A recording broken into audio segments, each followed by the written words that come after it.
Padre nuestro que estás en el cielo, gracias te damos, Señor, por la vida, por la salud. Gracias, Padre, porque podemos estar conectados en esta hora, Señor, y siguiendo estudiando el libro de Marcos.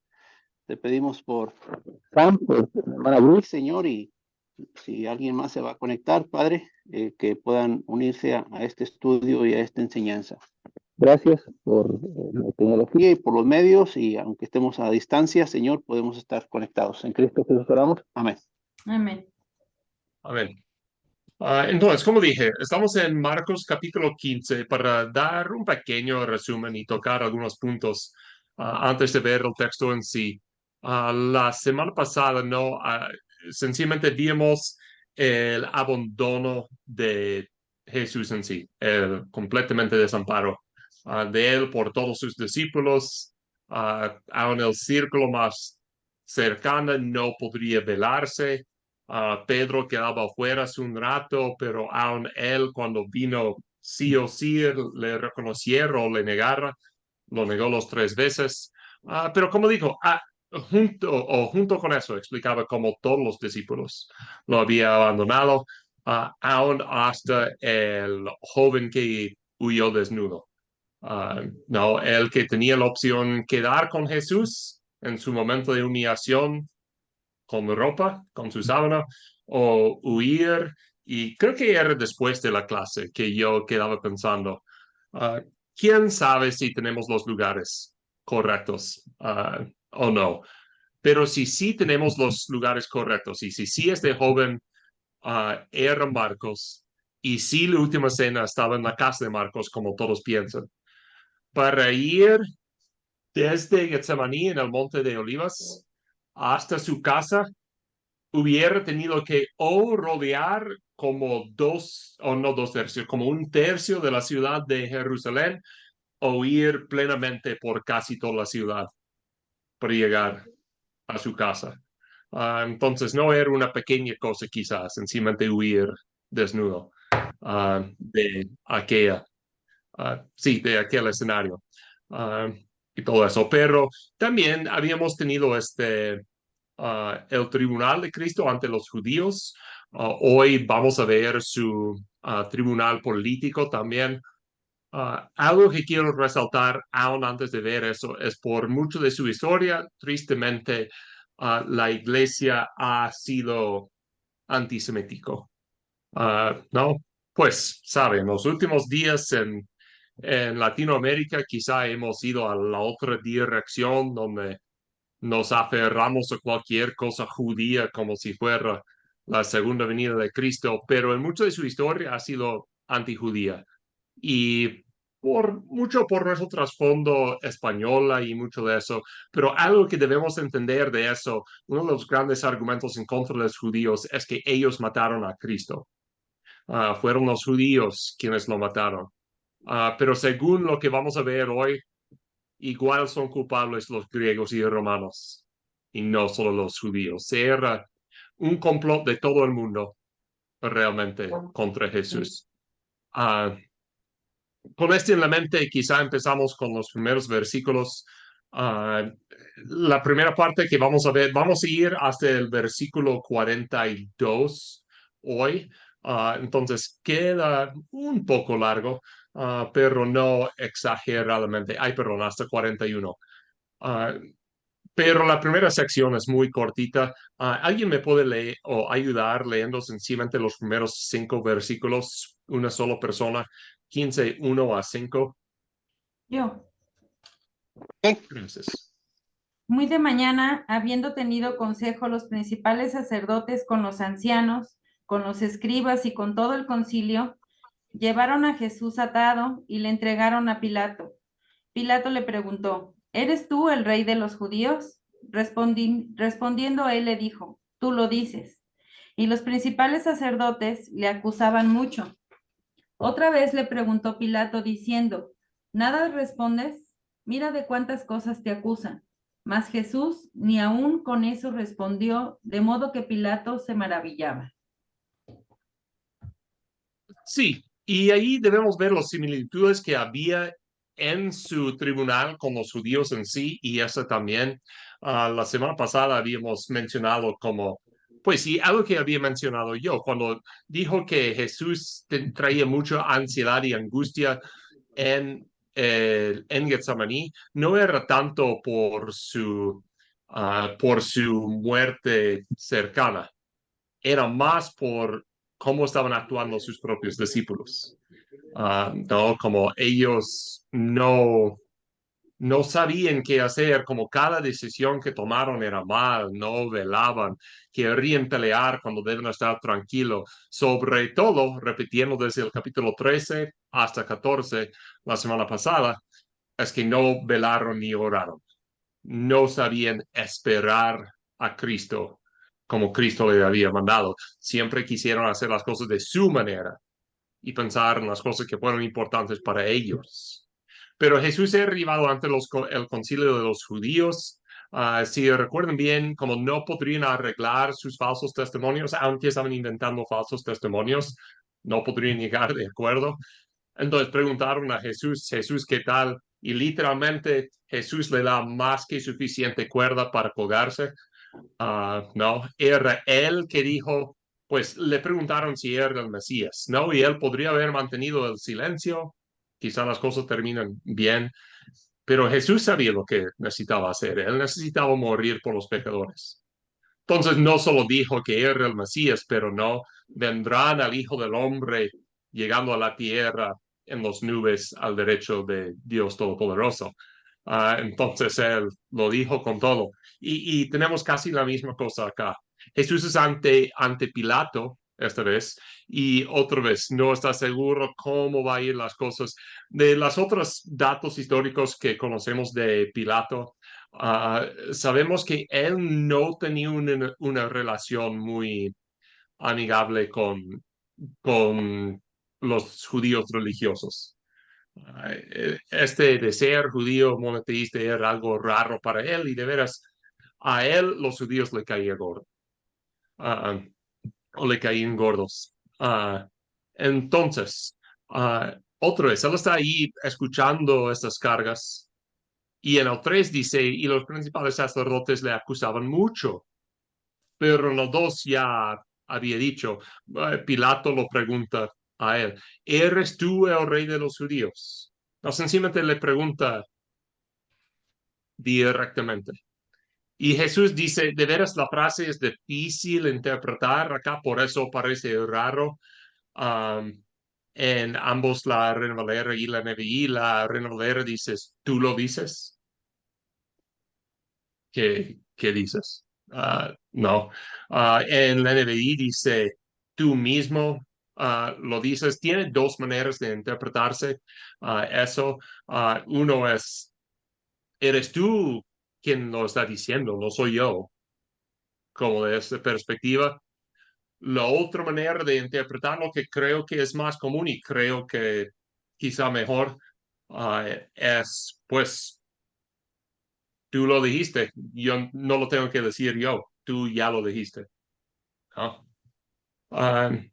Entonces lo siguen acusando, pero Pilato está ahí y Pilato parece que quiere darle todo beneficio de la duda acá. Y dice, nada respondes, mira de cuántas cosas te acusan. Y sencillamente dice, más Jesús ni aun con eso respondió. Y Pilato se maravillaba. Entonces tenemos un poco más de interacción entre Jesús y Pilato. Ya esta parte es un poco más largo, solo quería hablar de las similitudes entre los dos tribunales antes. Leemos 6 hasta 20, Marcos 15, 6 a 20. Quizá empiezo yo, luego Luis, luego Ismael, luego Gris, y vamos leyendo un versículo cada uno. ¿Está bien? Correcto. Muy bien. Dice, ahora bien, en el día de la fiesta les soltaba un preso, cualquier que pidiesen. Y habiendo uno que se llamaba Barrabás, preso con sus compañeros de motín que habían cometido homicidio en una revuelta. Y viendo la multitud, comenzó a pedir que hiciese como siempre les había hecho. Y Pilato le respondió diciendo, ¿queréis que os suelte al rey de los judíos? porque conocía que por envidia le habían entregado los principales sacerdotes. Mas los principales sacerdotes incitaron a la multitud para que le soltaran más bien a Barrabás. Respondiendo Pilato les dijo otra vez: ¿Qué pues queréis que os haga del que llamáis rey de los judíos? Y ellos volvieron a dar voces: crucifícale. Y Pilato, queriendo satisfacer al pueblo, le soltó a Barrabás y entregó a Jesús después de azotarle para que fuese crucificado. Pilato les decía, pues, que mal ha hecho, pero ellos gritaban aún más, crucifíquenle. Pilato les decía, pues, Y Pilato, queriendo satisfacer al pueblo, les soltó a Barrabás y entregó a Jesús después de azotarle para que fuese crucificado. Entonces los dos soldados le llevaron dentro del atrio, esto es, al pretorio, y convocaron a toda la compañía. Y le vistieron de púrpura y poniéndole una corona tejida de espinas. Comenzaron luego a saludarle, salve rey de los judíos. En la cabeza con una caña y le escupían, y puestos de rodillas le hacían reverencia. Después de haberle escarnecido, le desnudaron la púrpura y le pusieron sus propios vestidos y le sacaron para crucificarle. Sí. Entonces, como digo, otra vez parece que por un lado, a Pilato, por lo menos en Marcos, como digo, a veces es difícil predicar la crucifixión de Cristo. Y es por eso, son historias tan comunes que cuando la gente lo escuche, quiere agregar todos los otros detalles que vienen en todos los otros evangelios, ¿no? Y a veces es difícil ayudar que queden solo con el pensamiento de Marcos, resaltar solo las cosas que dice Marcos, ¿no? Porque pues, especialmente en Juan, ¿no? Como hay ese discurso más largo entre Jesús y Pilato, como, ¿qué es la verdad? Y el sueño que había tenido su mujer y todo eso, nada de eso está acá, ¿no?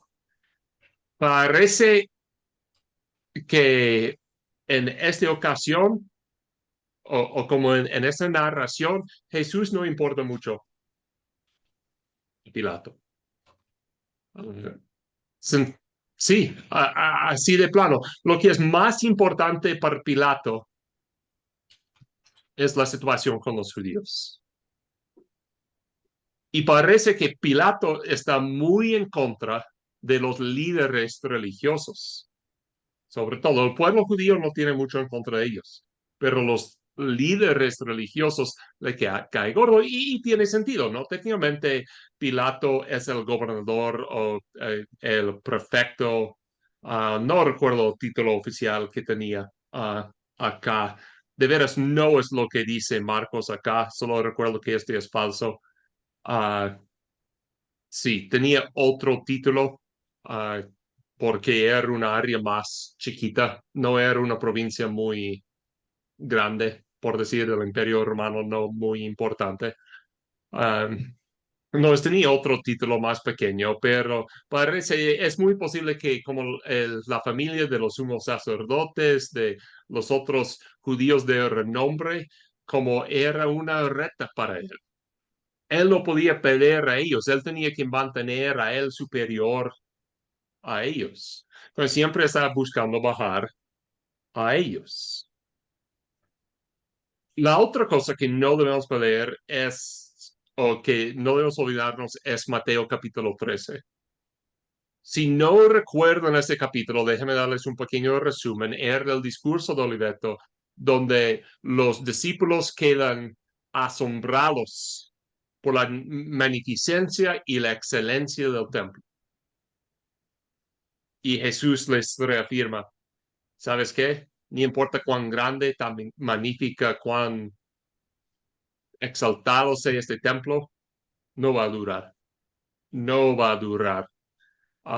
Y lo mismo dijo acerca de la paz romana. Como digo, estamos en el año 30, más o menos. Estamos pleno en medio de la Pax Romana. Roma no había conocido guerra por unos 35 años. No iba a conocer guerra por otros 100 años, más o menos. Como estaban en medio de la paz. Pero en medio de eso, en Mateo capítulo 13, también Jesús había dicho, esta paz de cual tiene fama Roma no es duradera. Va a fallar en algún día. Lo que es eterno, lo que vale la pena es Dios y su reino. Y no lo de este mundo, ni los sistemas de gobierno, ni los sistemas religiosos. No dependas de estas cosas. Y es interesante que en el capítulo anterior Jesús era juzgado por el sistema religioso de aquellos días. Y aquí igual es juzgado por los romanos. Es juzgado por los sistemas de gobernación de aquellos días. De cuánto que hemos escuchado de la justicia romana, aquí tenemos un buen caso de la injusticia romana. Y no solo eso, de la injusticia de todo el mundo. Creo que todos nosotros hemos escuchado, ¿no? Mira, aquí era un hombre completamente inocente. Y le matan, ¿no? Entonces, como digo, menciona esta costumbre que tenían. Ah, parece que a veces interpretamos esta frase mal del versículo 6. Ahora viene el día de la fiesta, le soltaba un preso. Sencillamente, como lo dice aquí, parece que era una costumbre como siempre lo hacían. No hay archivos o escritos históricos que respalden eso, pero sí hay evidencias históricas que sí pasaba de vez en cuando. ¿No? Entonces, quizá en nuestras mentes no debemos pensar que siempre pasaba así, pero hay evidencias que en otras ocasiones, como si libraron a alguien en ciertos días festivos, por decir. Entonces, dice que había uno que se llamaba Barrabas, preso con sus compañeros de motín que habían cometido homicidio en una revuelta. Hay que comparar esos dos personajes. De lo que conocemos de Jesús y su ministerio en la tierra, y hemos platicado eso sobre lo largo del libro de Marcos, estaba ayudando a la gente. Estaba sanando a la gente. Literalmente estaba resucitando gente de la muerte. Y aquí literalmente tenemos Barrabás que estaba haciendo la obra en la otra dirección, ¿no? No estaba resucitando gente de la muerte, Barrabás, él literalmente estaba mandando personas para allá. Entonces, obvio que no van a querer escoger a él. Y parece en el discurso de Marcos acá que Pilato ofrece esta opción no solo esperando que liberen a Jesús, pero con el motivo también de echarle en la cara de los líderes religiosos de los judíos. No, este es el principal enemigo de Pilato. Son los líderes religiosos. Ellos quieren que Jesús se muera. Entonces, él va a buscar motivo, manera para soltarle. Entonces, ¿qué creen? ¿Yo suelto al rey de los judíos? Sí. Y dice aquí, porque conocía que por envidia le habían entregado los principales sacerdotes, ¿no? Y él quiere rebajar su honor. Mira, si ellos trajeron a esta persona ante Pilato y resulta que nada pasa con él, van a perder fama ellos. Y esto es lo que quería Pilato. Dice más, los principales sacerdotes incitaron a la multitud para que le soltase más bien a Barrabás. Respondiendo Pilato les dijo otra vez, ¿qué pues queréis que haga del que llamáis rey de los judíos? Y ellos volvieron a dar voces, crucifíquele. Pilato les decía, pues, ¿qué mal ha hecho? Pero ellos gritaban aún más, crucifíquele. Y Pilato, queriendo satisfacer al pueblo, le soltó a Barrabás. y entregó a Jesús después de azotarle para que fuese crucificado. Entonces Pilato, de veras, aunque él representaba Roma, representaba ese gran imperio poderoso que según tenía refama para la justicia, buscaba muchas cosas, pero nunca buscaba la justicia. Buscaba rebajar los principales sacerdotes. Buscaba placer al pueblo para ganar renombre con ellos. Pero lo que no le importaba era la justicia. Entonces, lo que no le importaba era Jesús. Porque al fin de las cosas parece que ni le importa cuando lo tiene que condenar a la muerte. Sencillamente, ya está.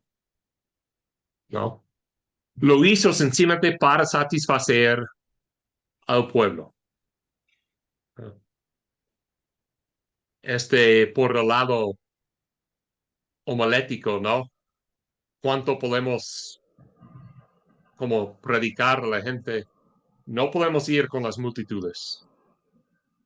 Cuando todos los demás dicen que algo está bueno, hay que estar seguros que algo es bueno o no es bueno. No podemos sencillamente hacer caso a la multitud, porque muchas veces están equivocados ellos. Lo que debemos buscar nosotros es la justicia, ¿no? Perdón, no son palabras que vienen de Marcos, estas palabras vienen de Mateo, pero busca primero ¿qué? Justicia. El reino de Dios Su justicia. y su justicia, ¿no? Jesús, por todo su ministerio, estaba buscando hacer la justicia. Estaba buscando ayudar al menospreciado. Estaba buscando levantar al perseguido. Equilibrar las cosas. Pero en toda la ironía aquí hay el gran sistema de justicia que no aplica justicia al único justo que hay. Sí. Entonces, como dice, no, los soldados le llevaron dentro y lo empezaron, sí, con las burlas y todo ese tipo de cosas. ¿Qué iba a decir acá? Sí, ellos actúan obviamente en tipo de burla que es el rey. Pongan algo de púrpura, lo saludan, lo pegan. Y hay otras evidencias de cosas similares pasando en el mundo antiguo también. Así es como la gente burlaba de los demás en aquellos días. La famosa corona tejida de espinas. En aquellos días los reyes muchas veces no era hasta los tiempos medievales que los reyes empezaron a llevar como coronas de metal. Ah, en muchos, en el Medio Oriente y en esos lugares, en el Antiguo Testamento, muchas veces los coronas hubieran sido de piel. Muchas veces, cuando lo llevaban, muchas veces ni llevaban nada. Era un símbolo de poder más de autoridad. Pero en el Imperio Romano, las coronas casi siempre fueron de hojas, ¿no? Seguramente lo han visto en como películas como Gladiador y todo eso. Entran con las hojas acá, ¿no? Entonces, en estilo romano, por decir, también van a usar plantas, pero estas no son hojas, son espinas, ¿no? Salve, el rey de los judíos. Otra cosa aquí es, debemos darnos cuenta, probablemente no solo están burlándose de Jesús, sino también están burlándose de los judíos acá, ¿no? Es como, este es quien los judíos tienen como rey. Por favor, este es el hombre que por los últimos años han estado hablando, él va a ser nuestro Mesías, mira, él es el bueno, él así. No, estaban burlándose del pueblo judío al mismo tiempo, ¿no? Salve el rey de los judíos. al mismo tiempo que estaban burlándose de Jesús. Sí, seguimos, perdón, sección más larga acá, 21 a 41. Entonces, quizá vamos 2 versículos a la vez, cada uno. Mismo orden, soy yo, luego Luis, luego Ismael, luego Gris. Sí. Dice, y obligaron a uno que pasaba, Simón de Cirene, padre de Alejandro y de Rufo, que venía del campo, a que llevase la cruz. Y le llevaron a un lugar llamado Gólgota, que traducido es lugar de la calavera. Le dieron a beber vino mezclado con mirra, mas él no lo tomó. Cuando lo hubieron crucificado, repartieron entre sí sus vestidos y echando suerte sobre ellos para ver quién se llevaba cada uno. Era la hora tercera cuando le crucificaron y el título escrito en su causa era El Rey de los Judíos. Crucificaron también con él a 2 ladrones, uno a su derecha y el otro a su izquierda. Y se cumplió la escritura que dice, y fue contado con los inicuos. Y los que pasaban le injuriaban, meneando la cabeza y diciendo, bah, tú que derribas el templo de Dios y en 3 días lo reedificas, sálvate a ti mismo y desciende de la cruz. De esta manera también los principales sacerdotes, escarneciendo, se decía unos a otros con los escribas, a otros salvó y a sí mismo no puede salvarse. El Cristo Rey de Israel descienda ahora de la cruz, para que veamos y creamos. También los que estaban crucificados con él le injuriaban. Cuando vino a la hora sexta, hubo tinieblas sobre toda la tierra hasta la hora novena.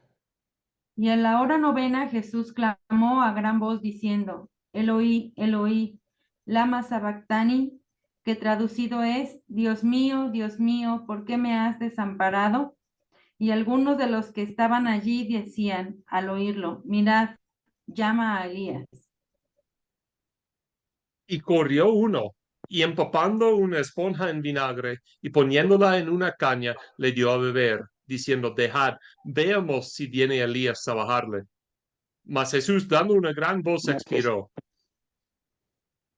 Entonces el velo del templo se rasgó en dos, de arriba a abajo, y el centurión que estaba frente a él, viendo que después de clamar había expirado, así dijo, verdaderamente este hombre era el Hijo de Dios, era Hijo de Dios. También había algunas mujeres mirando de lejos, entre las cuales están María Magdalena, María la madre de Jacobo, el menor de José, y Salomé, quienes cuando él estaba en Galilea le seguían y le servían, y otras muchas que habían subido con él a Jerusalén. ¿Hasta ahí? Sí, sí, hasta ahí. Y ese es donde vamos en esta semana.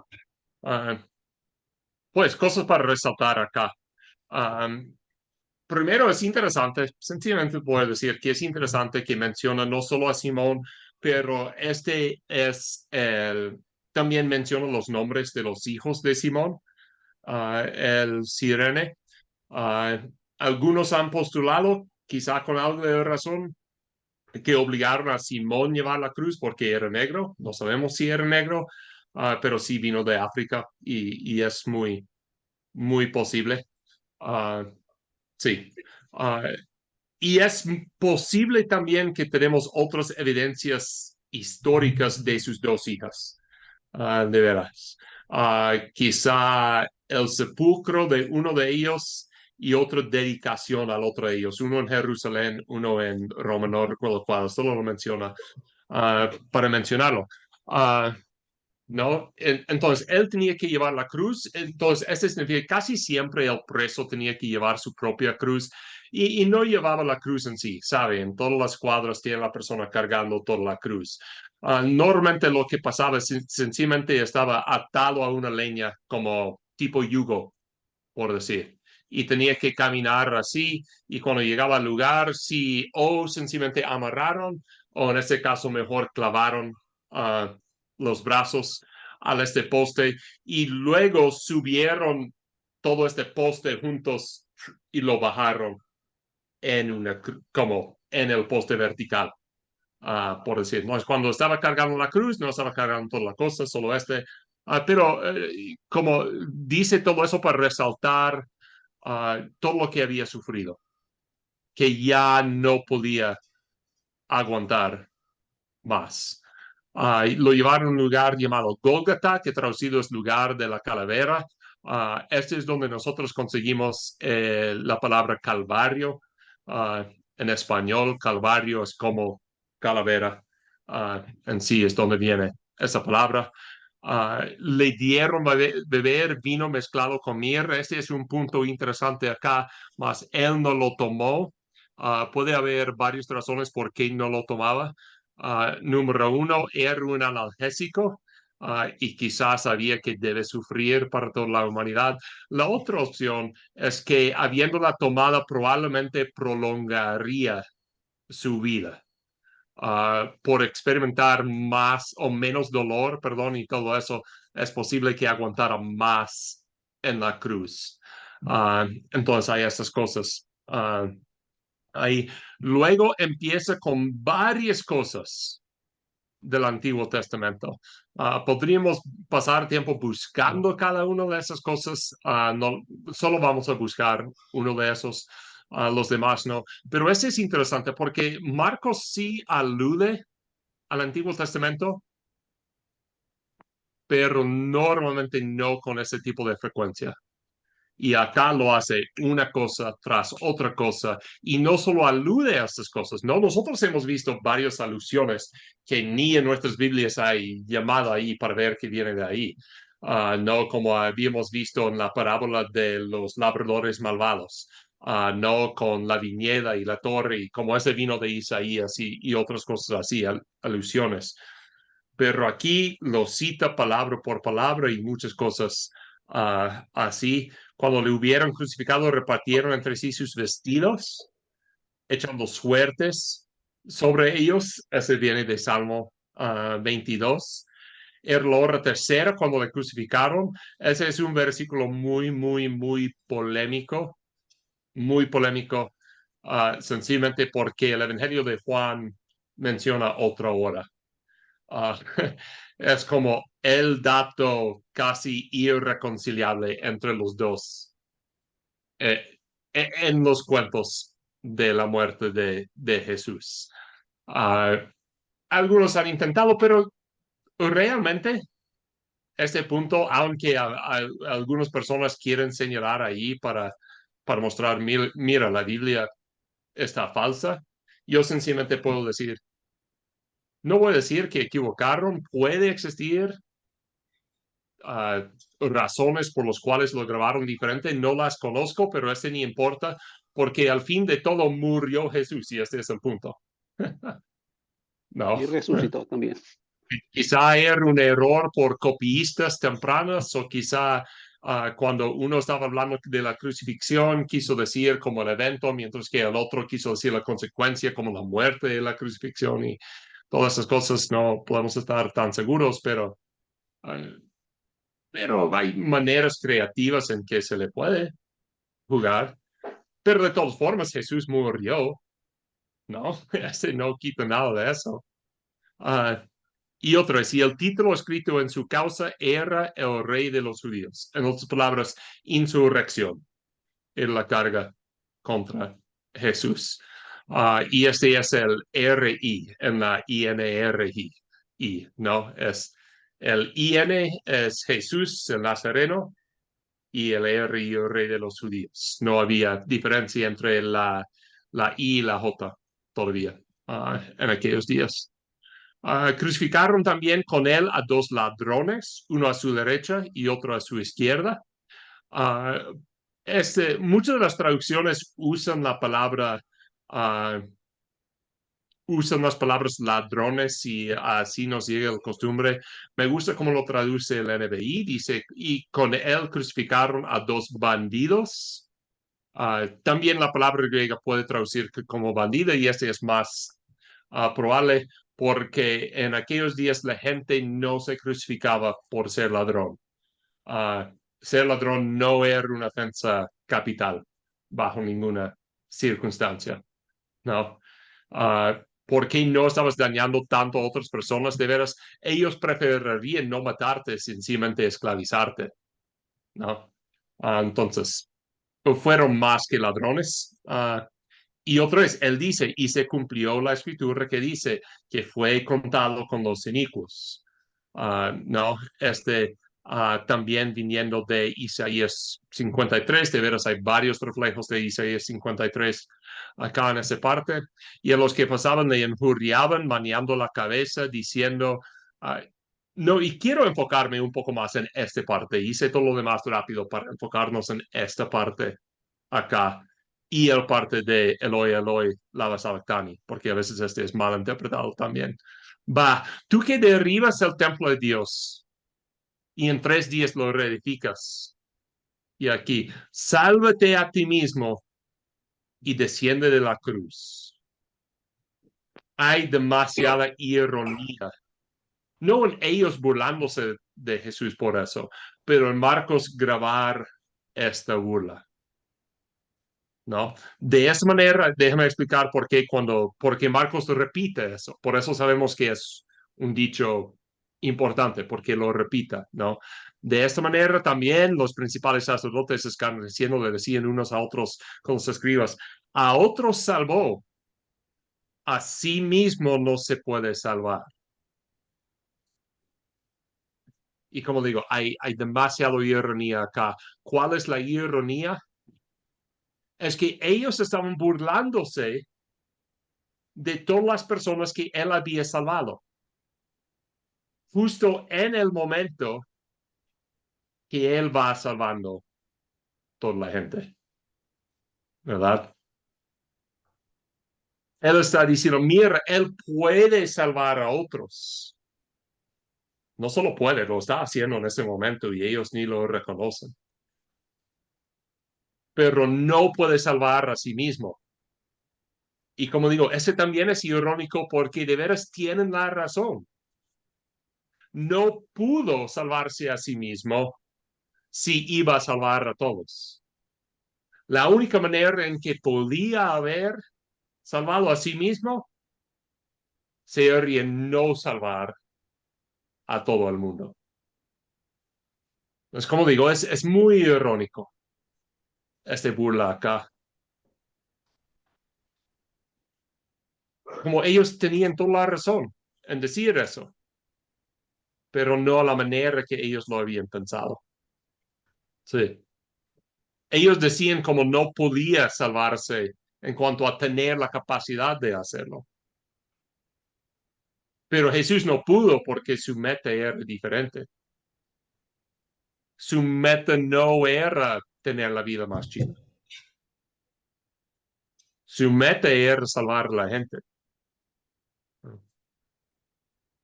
Entonces, con eso también debemos, como lectores u oyentes de Marcos, debemos hacer nosotros la misma pregunta, ¿no? En muchos tiempos de mi vida, ¿a quién estoy intentando salvar? Muchos de nosotros estamos tan preocupados con salvar a nosotros mismos de diferentes circunstancias, perdemos muchas oportunidades de salvar a los demás. Pero si queremos ser como Cristo, recuérdate, sí está en Marcos el dicho, el que quiere seguir en pos de mí, el que quiere guardar su vida, salvar su vida, debe tomar su cruz y seguir en pos de mí. Este significa no salvarse a sí mismo. Sencillamente como cristianos no debemos estar buscando nuestra salvación, porque nuestra salvación ni viene de nosotros, viene de este momento de Cristo en la cruz, el momento que Él salvó a todos. Entonces seguramente nosotros podemos echarle ganas para también salvar a otros. El Cristo, Rey de Israel, descienda ahora de la cruz para que veamos y creamos. Ay, perdón, para que veamos y creamos. Otra vez, algo raro acá, porque su gran petición seguramente es no lo que quieren ellos. Porque si Jesús bajara a la cruz en este momento, todavía no creerían en él. Y de todas formas estarían juzgados en este momento. Ya sería el juicio de Cristo, no su salvación. También los que estaban crucificados con él injuriaban. Otra vez, aquí en Marcos no la historia del ladrón arrepentido. No, no aparece acá. Sí. Cuando vino la hora sexta, hubo tinieblas sobre toda la tierra hasta la hora novena. Ah, no, solo para que sepan, la hora sexta es el mediodía, la hora novena es 3 de la tarde. Ah, sí. Había oscuridad, no necesariamente aquí dice que había un eclipse. Podría haber sido nubes, ¿sabes? Es como en estas temporadas de lluvias para nosotros. Es un día soleado, pero de repente ves afuera y está oscuro, ¿no? Los otros evangelios quizá lo cuentan con palabras un poco diferentes, pero ¿cómo lo cuenta Marcos? Sí. Y aquí esta frase es importante y quise pasar un poco de tiempo acá. Y a la hora novena Jesús clamó a gran voz diciendo, Eloi, Eloi, lama sabactani, que traducido es, Dios mío, ¿por qué me has desamparado? Una pregunta, ¿qué significa esta? Que él hizo esta ¿Por pregunta, qué Dios mío, ¿por qué me has desamparado? Ok, Juan habla que él y el Padre eran uno. Entonces, la comunión que había era constante. Entonces, yo creo que lo peor que fue para Jesús es haber tenido esa separación de con su Padre. Yo creo que fue el castigo peor. Sí, escucho esto mucho y voy a decir que sí sería el peor castigo, sentir ese abandono de su padre. ¿Qué más han escuchado de eso? Que ahí es donde estaba cargando con todos los pecados de la humanidad, ¿no? Y esa comunión perfecta que tenían, pues el pecado es lo que nos separa de Dios y ahí es cuando ya no había esa comunión perfecta con el Padre, ¿no? Sí. Ah, ¿recuerdan la semana pasada cuando Jesús oraba en Getsemaní que dijo, ah, pásase esta copa, Sí, es tu voluntad. pero que sea no mi voluntad, sino la tuya, Ujú. ¿no? Ah, creo que es otras palabras para decir lo mismo. Aquí hay una llamada en muchas de nuestras Biblias de una cita. ¿Qué es la cita acá? Salmo 22:1. Salmo 22. Buscamos rápidamente. Salmo 22.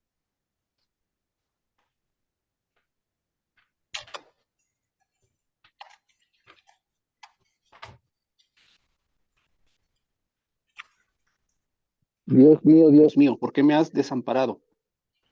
¿Por qué están tan lejos de mí la salvación y las palabras de mi clamor? Sí, pero yo puedo leer, si me aguantan, voy a leer todo este salmo. Sí, Luis leyó el primer versículo, entonces voy a leer lo demás. Dice, Dios mío, clamo de día y no respondes, y de noche y no hay para mí reposo. Pero tú eres santo, tú que habitas entre las alabanzas de Israel. En ti esperaron nuestros padres, esperaron y tú los libraste. Clamaron a ti y fueron librados, confiaron en ti y no fueron avergonzados. Mas yo soy gusano y no hombre, oprobio de los hombres y despreciado del pueblo. Todos los que me ven me escarnecen, estiran la boca, menean la cabeza diciendo, se encomendó a Jehová, líbrele él, sálvale, puesto que en él se complacía. Pero tú eres el que me sacó del vientre. el que me hizo estar confiado desde que estaba a los pechos de mi madre. Sobre ti fui echado desde antes de nacer, donde el vientre de mi madre. Tú eres mi Dios. No te alejes de mí, porque la angustia está cerca, porque no hay quien ayude. Me han rodeado muchos toros. Fuertes toros de Bazán me han cercado. Abrieron sobre mí su boca como león rapaz y rugiente. He sido derramado como aguas, y todos mis huesos se descoyuntaron. Mi corazón fue como cera, derritiéndose en medio de mis entrañas. Como un tiesto se sacó mi vigor, y mi lengua se pegó a mi paladar. Y me has puesto en el polvo de la muerte, porque perros me han rodeado. Me ha cercado cuadrilla de malignos. Horadaron mis manos y mis pies. Contar puedo todos mis huesos. Entre tanto, ellos me miran y me observan. Repartieron entre sí mis vestidos, y sobre mi ropa echaron suertes. Mas tú, Jehová, no te alejes, fortaleza mía, apresúrate y socorrerme. Libre de la espada mi alma, del poder del perro mi vida. Sálvame de la boca del león y líbrame de los cuernos de los búfalos. Anunciaré tu nombre a mis hermanos, en medio de la congregación te alabaré. Los que teméis a Jehová, alabadle. Glorificadle, descendencia todo de Jacob, y temedle vosotros, descendencia todo de Israel. Porque no menospreció ni abominó la aflicción del afligido, ni de él escondió su rostro, sino que cuando clamó a él, le oyó. De ti será mi alabanza en la gran congregación. Mis votos pegaré delante de los que le teman. Comerán los humildes y serán saciados. Alabarán a Jehová los que le buscan. Vivirá vuestro corazón para siempre. Se acordarán y se volverán a Jehová todos los confines de la tierra, y todas las familias de las naciones adorarán delante de ti, porque de Jehová es el reino y él regirá las naciones. Comerán y adorarán todos los poderosos de la tierra, se postrarán delante de él todos los que descienden al polvo. Aun el que no puede conservar la vida a su propio alma, la posteridad le servirá.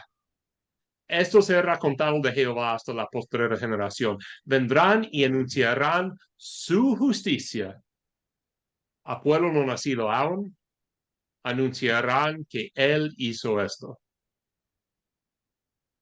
Entonces, yo creo que Jesús cita este salmo, no para decir que el Señor estaba lejos de él en ese momento, sino para decir que él sentía todas esas cosas. De alguna manera, él sentía este burla, él sentía este dolor. Pero aunque muchas personas podrían haber dicho que el Señor le había desamparado en ese momento, de veras, con esto yo creo que Jesús está afirmando la fidelidad al Señor con él. Que aún en este momento más oscuro está con él. Como en aquellos días, citar como primer verso de un salmo era equivalente de citar todo el salmo. Y de veras, todo el salmo, hay ecos de todo el salmo en todo lo que acaba de pasar. ¿No? Entonces yo creo que por decir esas palabras, Eloi, Eloi, lama sabachthani. Dios mío, ¿por qué me has desamparado? No está diciendo, no está preguntando por qué el Señor le había desamparado. Él está confiando que el Señor está haciendo su obra en salvar todo el mundo en ese momento.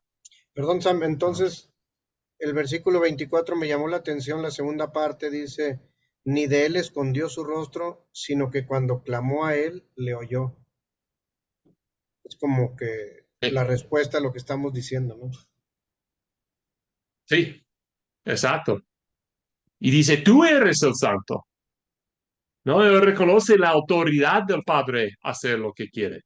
Ya mencionaba el apuesto sobre la ropa, mencionaba varias otras cosas que ya estaban mencionados en este mismo pasaje acá. Y él está diciendo, yo reconozco que el Padre está haciendo todo eso para salvar al mundo. Y yo entiendo, por alguna manera es el opuesto, ¿no? A través de decir esa frase, Jesús está diciendo, a pesar de todas esas cosas vergonzosas y horribles que me están pasando en este momento, yo sé que el Señor sigue conmigo, ¿no? No es que el Padre no estuvo, de veras está intentando decir el opuesto, ¿no? Y esta es una observación que varios han hecho en como los últimos 20 años y creo que es muy importante. De veras es imposible, oh, perdón, es imposible. Es posible, muchos han argumentado también que es posible que Jesús citaba todo el Salmo mientras que estuvo en la cruz. Sencillamente así era la forma de citar todo el Salmo en aquellos días. Es sencillamente pongas la primera línea y ya. Uh, el papel valía mucho en aquellos días. ¿Para qué escribir todo un salmo que ya está escrito? No solo eso, hay que pensar, este está durante un Dios santo en Jerusalén. Si Jesús dice la primera línea de un salmo, es muy posible que todos los demás que están alrededor de la cruz ahí lo pueden seguir repitiendo. ¿No? Es como estar en un partido del Mundial de México en el fútbol. Y uno empieza a gritar, ay, ay, ay, ay, ¿qué dicen o qué piensan todos los demás en su cabeza? Okay. Canta y no llores, porque cantando se alegre. No, todos en su mente va ahí. Y creo que Jesús está haciendo lo mismo acá. Dice la primera línea para que su memoria se va a este salmo. Y hay que entender también, la gran parte de los judíos tenía gran parte de los salmos memorizados. Nosotros decimos que es, híjole, ¿cómo los judíos de aquellos días podrían haber memorizado casi todos los salmos? Los salmos son, ¿cuántos? ¿155? 150, siempre confundo esos dos números en mi mente. 150, ¿verdad? 150. Sí.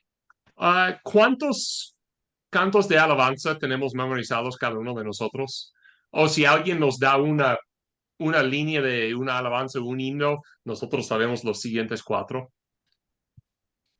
Yo digo, si lo íbamos a sumar, cada uno de nosotros sabemos ser de 150 sin problema, ¿no? Quizá no memoria, pero si todos están ahí cantando, podemos seguir con ellos. Y así hubiera sido con ellos también. Dios mío, ¿por qué me has desamparado? La respuesta es que Él todavía está ahí y las cosas que te están pasando para que todo el mundo se salve. Sí. Y ese lo explica lo demás del Salmo. Sí. Jesús expiró. El velo del templo se rasgó en dos de arriba hacia abajo, mostrando que era un hecho de Dios. Si cualquier ser humano lo tira, pasa desde abajo hacia arriba. 39, como digo, he mencionado, creo que no lo tengo que explicar mucho ahorita porque he mencionado ese versículo tantas veces desde que hemos empezado el estudio de Marcos. El centurión que estaba frente a él, viendo que después de clamar había expirado, así dijo, verdaderamente este hombre era hijo de Dios. Marcos 1:1 dice, el principio del evangelio de Jesús. ¿Quién es el Mesías o quién es el Cristo? ¿Quién es el Hijo de Dios? ¿No? A la mitad de Marcos, Marcos capítulo 8, ¿cuál es la gran confesión de Pedro que se resalta ahí? Jesús le pregunta, ¿y tú qué dices quién soy? Pedro responde, tú eres el Cristo. Aquí, uno de las últimas, no la última palabra del Evangelio, pero una de las últimas palabras del Evangelio, ¿qué dices? ¿Quién soy yo? Verdaderamente este hombre era hijo de Dios. Ah. Y luego, hablando de la justicia social, un comentario más. En el versículo, en el capítulo 14, Jesús se fue a orar en Getsemaní. Llevó todos los 12 a los 11 a Getsemaní, pero luego jalaba cuántos otros para ir con él para orar. ¿Cuántos discípulos llevaba con él? 3. ¿Quiénes fueron? Pedro, Jacobo, Juan. No, esos 3. ¿Qué pasó con ellos? Jesús les mandaba que velaron y oraran. ¿Cómo hicieron con eso? No muy bien. No, no aguantar. ¿Verdad? Para ponerlo leve, no muy bien. Jesús le dio 3 oportunidades, fracasaron cada vez. No solo eso, en Marcos, ¿dónde están ellos ahorita? Contestaron bien. Dice que todos le habían desamparado, todos los habían dejado. Dice que todos los discípulos lo dejaron. Es interesante el versículo 40 entonces. Los hombres cercanos, amigos íntimos con él, no habían de encontrarse. Pero también había algunas mujeres mirando de lejos. ¿Cuántas mujeres había? Entre las cuales estaba María Magdalena, María la madre de Jacobo y Salomé. 3. Sí. No debemos pedir como este paralelismo que hay. Los hombres le abandonaron. Las mujeres le eran fieles. Sí. A los que, otra vez, a los que la sociedad cuenta como menos, ellas quedaron fieles. Y como digo, hemos visto una preferencia para esas personas en Marcos. Preferencia para las personas con capacidades diferentes que realmente eran menospreciados en aquellos días. Gente endemoniada, mujeres, esclavos. Parece que Jesús está haciendo muchas cosas a favor específicamente de esta categoría de personas. Y aquí en un giro interesante son estas personas quien más reconocen quién es Jesús, que le quedan fiel a él en su momento más oscuro. ¿No? Pedro dice, preferiría morir yo que negarte 3 veces. ¿Dónde está este discípulo amado quien va a ser cabeza de la iglesia? ¿Dónde está él? ¿Dónde están las mujeres? Ahí a su lado. Y sabes qué, Pues bueno, dice Sam, a cierta distancia, probablemente no estaban permitidas muy cerca, especialmente porque estuvimos acercando a los Dios santos en sí. No podrían tener contacto tanto con un muerto, cosas así. Pero sí, yo creo que seguramente hay un paralelismo ahí entre estas 3 mujeres y los 3 discípulos en Getsemaní. No solo las 3 mujeres, pero luego el grupo más grande, porque dice, quienes cuando él estaba en Galilea le seguían y le servían. Y otras muchas que habían subido con él a Jerusalén. Entonces, comparando estas otras con los 12, ¿dónde están los 12? O los 11, perdón. O los 12, pues Judas no está tampoco. ¿Dónde están los 12? No están. Pero dice que hay otras mujeres ahí también. Y menciona que fueron Galileas los que estaban ahí, ¿no? Cuando acusaron a Pedro, tú eres Galileo, tú hablas como ellos, seguramente eres su seguidor. Y no, recuerden, Pedro dijo, yo no, yo no soy, yo no le conozco, hablando como hablan los Galileos, y era obvio que vino con Jesús, pero no, yo no. Pero ellas que vinieron de Galilea, ellas sí estaban, sí. Entonces no necesitamos ser las personas mejores para seguir a Jesús. Muchas veces son los más menospreciados que les son los más fieles. ¿Otras preguntas, comentarios sobre esta historia? Sí, fueron estas tres cosas que quise resaltar más que nada. Obviamente hay otros puntos ahí, pero a veces cosas que escapan nuestra interpretación. Número uno, la ironía en las burlas de los principales sacerdotes y todos hacia Jesús. No puede salvarse a sí mismo puede salvar a otros, pero no a sí mismo. Pues sí, tiene razón. Si va a salvar a todos, no puede salvar a sí mismo. Sí. Dos, la cita de Salmo 22, ahí muchas veces está diciendo el opuesto de como nosotros lo hemos escuchado clásicamente.